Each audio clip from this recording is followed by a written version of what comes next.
I thought he was from the ACLU.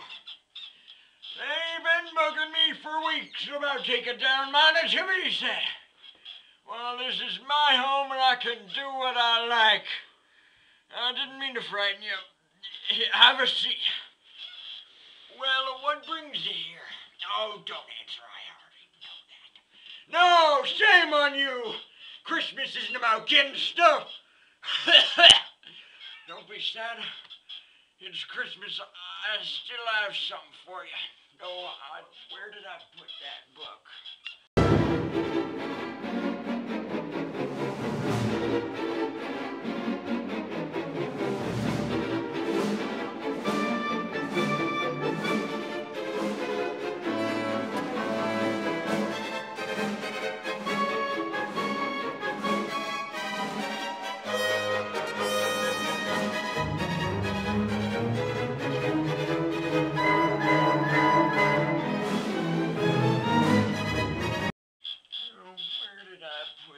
Oh, thank you.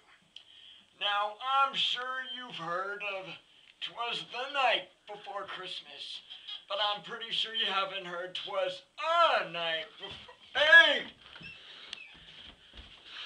Whoa! Pretty fast for an old man, eh? Now just go over there and sit down and we'll get our story.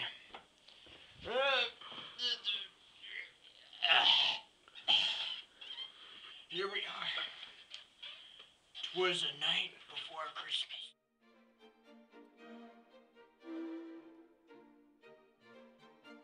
'Twas a night before Christmas, and all through the house not a creature was stirring, not even a mouse. The stockings were hung by the chimney with care, in hopes that St. Nicholas soon would be there. The children were all nestled, snug in their beds. Little Bradford, little Ryan, and little Randall just fed. Bev in her kerchief with a soft winter wrap, and Justin in the bathroom taking a long winter's... Oh, sorry. When out on the lawn there rose such a clatter. Randall screamed, and Bradford went to check on the matter. Away to the window he flew like a flash, while Ryan enjoyed a can of Who Hash. You guys! Said Bradford, his face all aglow. Come see what I see, of which is below. When what to their wondering eyes should appear but a Volkswagen Bug, stuck in first gear. "'Tis Justin!" Said Ryan. "That silly old sot! Thought it was Santa, of this we all bought." Indeed it was he, with coffee in hand. They came out all three, with news oh so grand. Hey, Justin! They said, all full of glee, so happy they made him spill his coffee. Santa is coming. Said Randall with joy. He's coming because I've been a good little boy. Come now. Said Bradford. Come see what we've done. We put out some cookies for good Christmas fun. With coffee on his shirt, Justin was truly quite mad. "We'd forgotten the milk. Santa will be sad." Ryan was right. They all rushed back in, for cookies without milk would be quite a sin. When what to their wondering ears should appear but the thudding noise up top that was so very clear. He's here, he's here. Said Randall with cheer. We must hide. Said Bradford. He can't know we're here. So they all ran and hid behind a couch made of silk. And Randall quickly fetched a glass full of milk. They all hid with eagerness to bear. They were biting their nails and pulling their hair. Up on the roof they heard steps of big feet, then a scuffle down the chimney without missing a beat. They watched as he stood and shook off the soot. Then he pulled out a bag and fell on his butt. He took out the gifts, put them under the tree, ate all the cookies, and drank the milk clean. Upon drinking the milk, a strange thing took place. His eyes rolled up, and he fell on his face. They all stood up, really confused. Then Bradford asked Randall, What milk did you use?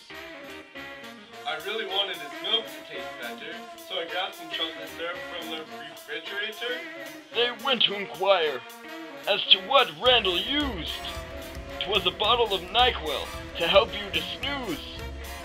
They all beat up Randall for his stupid mistake. Perhaps a bit too much, for his knee they did break.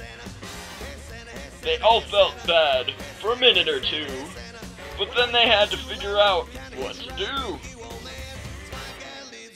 Santa was out, and the presents were there.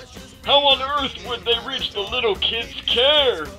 They checked out the list. They were all a bit giddier, for all that was left were La Habra, La Mirada, and Whittier. They had to deliver the gifts right away, so they climbed up to the roof to look for his sleigh. When they got up atop, the sleigh had disappeared.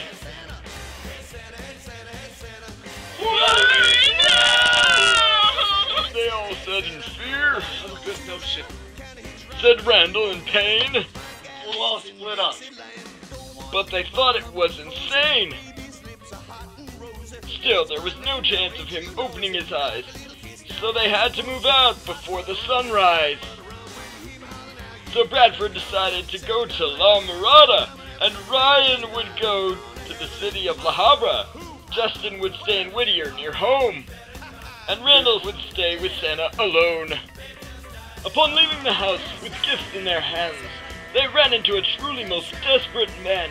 He was all dressed in black with a mask on his head. Give it gifts, or you're all dead. Justin stepped I'll forward. handle this. He put out his hand instead of a fist. Swiper, no swipey! He yelled out with pride. The robber punched him straight on his side. Bradford and Ryan both looked with dismay. Then Randall came forward with something to say. Christmas, Mr. Robber. Please don't do this to us. The robber understood and left without a fuss.